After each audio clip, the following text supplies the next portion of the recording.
From veteran director Ted Post comes this tale of Baby, a grown-ass man with a developmental disorder who has been kept like an infant his entire life. His mother and two sisters seem shady, and they are shady, believe me, so a social worker enters the scene, who might also be shady herself. The baby is disturbing, and not at all in a good way. Hell, I'd go as far as to say that the whole film only seems to exist in order to serve up a twist in the final 30 seconds, and that's just not worth it. It's an awkward and cruel film, and I'd rather never think about it again. One might question just what the hell genre the baby falls into. If your idea of horror is non-stop unpleasantness, then sure, maybe this is that. I'd argue that it might not even be a horror movie, but that would require me to come up with an alternate genre to place it in, and I'm unable to do that. Arrow Video has released this one on Blu-ray if you like your horror thrillers cringy and unwatchable. There's a good selection of retrospective extras on the disc though. There's an audience for this, to be sure, but it just isn't me. I don't know if The Baby is a bad film, but it's definitely something I consider unpleasant and unwatchable.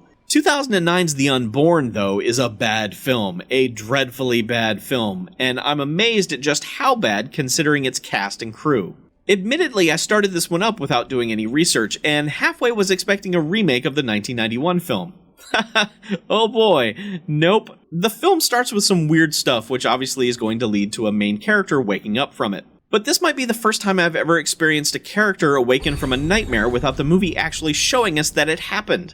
I mean, did the house just wake up? Anyway, this is Casey, and she's babysitting for some neighbors with a newborn and a demon child. Eddie, stop that. We have to go right. Jumbie wants to be born now. Jumbie wants to be born now? From Pee-wee's Playhouse? Is she pregnant with Jumbie? Jumbie turns out to be the nickname of her twin, which she murdered in the womb with her umbilical cord. And it was at this moment early on that I said out loud, this is fucking stupid. I see where this is going, and it's going to be fucking stupid. Okay, but forget all that, because it's not the actual plot, but instead a very minor detail. The actual plot is even stupider. She is pregnant, though, that's not in dispute, although the movie tries to make this a huge final reveal right before the end credits roll. I mean, we've watched her have sex and then get all pukey in a ladies' restroom at a nightclub, which has a glory hole in it for some reason, which the movie turns into a spooky hole.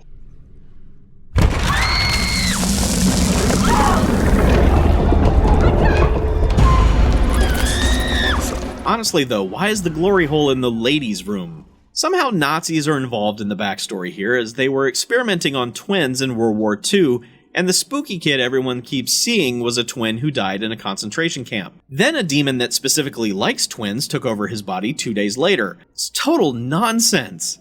Around the halfway point, Casey gets referred to a rabbi for more information, and he's played by Academy Award winner Gary Oldman. What the hell is Gary Oldman doing in this? She asks him to perform a Jewish exorcism because the demon is a Jewish demon, and he agrees to at least look into it. As he does his cursory research into the demon shows up to be vaguely spooky to him. Whatever this stupid-ass thing is just goes after anyone, for any reason, at any time. There's no rhyme or reason to any of this.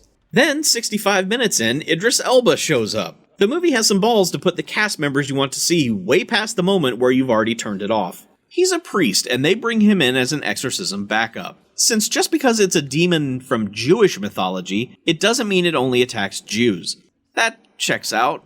He's not here long though, because soon they're performing the exorcism, which goes badly for most people involved. But then Casey is okay, it's all okay, but Jumbie, this is all the worst. Writer-director David S. Goyer might be the most inconsistent creative force working in movies today. On one hand, you've got Blade, Batman Begins, Dark City, all great. On the other, Demonic Toys, Man of Steel, and this. His name combined with Oldman and Elba is why I thought this had a chance of being good. Boy, was I wrong. This will end up being the worst movie of the whole season, easily. I can't imagine anything worse than this. This is so bad. It's the kind of bad that you just stare at and go, I can't believe how bad this is.